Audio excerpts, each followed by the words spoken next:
احلى شويه جمبري ممكن تاكلهم في حياتك. شايف الجمال؟ بسم الله. البهاريز اللي كنت بقول لك عليها، بص يا نهار اسود، بتضرب في النافوخ اهم. التلات جمبري دول وتروح حاططهم كده على بعض اهو. تعالى بقى اوريك احلى واسرع واسهل وصفه ممكن تاكلها في حياتك كلها. بجد الوصفه دي مش هقول لك تاخد دي، لو غموا عيني كده، لو رغبت عيني دلوقتي ممكن اعملها لك في 20 ثانيه، مش هتاخد اي حاجه. اهو جمبري.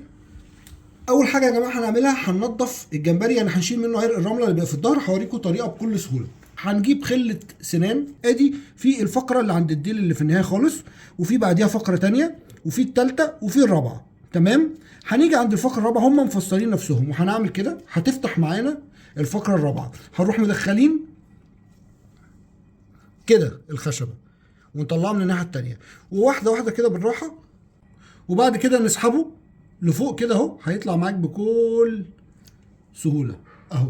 ده الفضلات بتاعت الجمبري اهي. هنشطفه بشويه ميه وهوريكم بقى هنعمل ايه. يلا بقى. هنجيب حله صغيره، اتفرج بقى ايه على السهوله. هنحط الجمبري اهو، طماطمايه، بصلايه، فلفل اخضر حامي على فلفل احمر، فصين توم، شويه ملح، شويه كمون، شويه شطه. بس كده، تخيل، ولا اي حاجه تاني. وهتروح جاي حاطط بق ميه، وتقفل الحله، تحط ايدك كده. شكرا يا معلم. على نار واطيه، مش هياخد بالظبط 5 دقايق، وخلي بالك 5 دقايق بالظبط عشان ما يبقاش مستوي بزياده. الجمبري ما بياخدش اصلا 5 دقايق. طيب دي كده الطريقه الاصلي اللي هي على ابوه زي ما بيقولوا. طب انا بقى عايز افتكس واخترع وبتاع. ممكن لو انت عايز تحط ورقتين لورا على 2 حبايين على شويه كزبره ناشفه، ده زياده لو انت عايز. بس غير كده بقى هيبقى تأليف التأليف. وعلى نارك الحلوه 5 دقايق. معلومه على السريع، هتقولي ليه حطيت بق ميه صغير؟ ما تزود الميه بقى واعمل لنا شوربه بقى. شوربه الجمبري دي بتبقى تحفه. هقول لك ليه. اولا الجمبري بينزل ميته فهو بيستوي، مش محتاج ميه. امتى بحط ميه كتير؟ لو انا عايز اعمل شوربه من الجمبري. بس شوربه الجمبري عشان تطلع حلوه لازم اسلق الجمبري كتير قوي، فهي بتاخد الطعم من الجمبري تنزله في الشوربه. خدها معانا قاعده، لو شوربه الجمبري حلوه يبقى طعم الجمبري هيبقى ضعيف، ولو طعم الجمبري قوي يبقى الشوربه بتاعته هتبقى ضعيفه. فاحنا بنعملها مركزه عشان يبقى طعمها حلو والجمبري برده حلو. عندنا تقليد كده اسكندريه يا جماعه، لما تعوز تقلب على الجمبري ما تفتحش وتقلب كده عادي بالمعلقه، لا، تمسكه كده وانت في النص بقى السوا، وتعمله كده مش بالمعلقه. بعدين بقى ايه، تفرده كده. بص بقى المنظر اهو. خلاص فاضل له دقيقه كمان.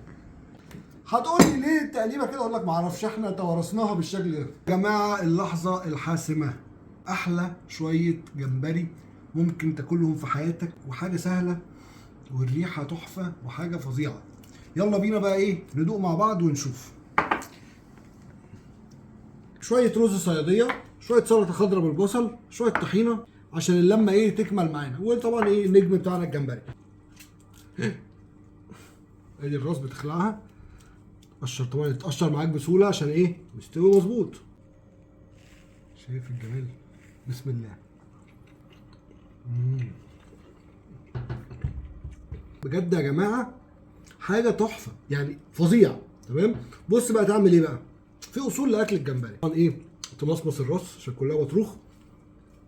قشر الجمبريه، حط ايه الجمبريه كده على الرز، حط عليها بقى شويه رز صياديه كده، شويه سلطه خضراء بالبصل، وايه شويه صغيرين طحينه. لازم تعمل ميكسات بقى، ايه تجرب. وبسم الله. جمبري مسكر.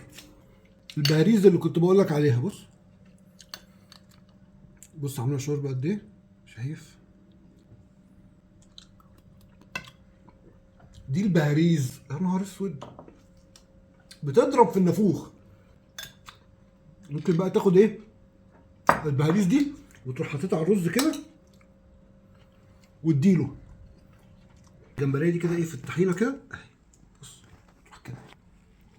امم امم بص بقى هوريك بقى ايه الكومبو. ايه الكومبو ده؟ بص تاخد بقى الثلاث جمبريات دول اهم، الثلاث جمبريات دول وتروح حاططهم كده على بعض اهو كده.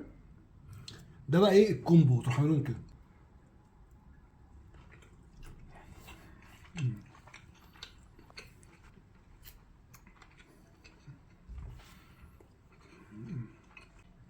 الجمبري مفتري. الاكل دي ما ينفعش فيها جلوفزات.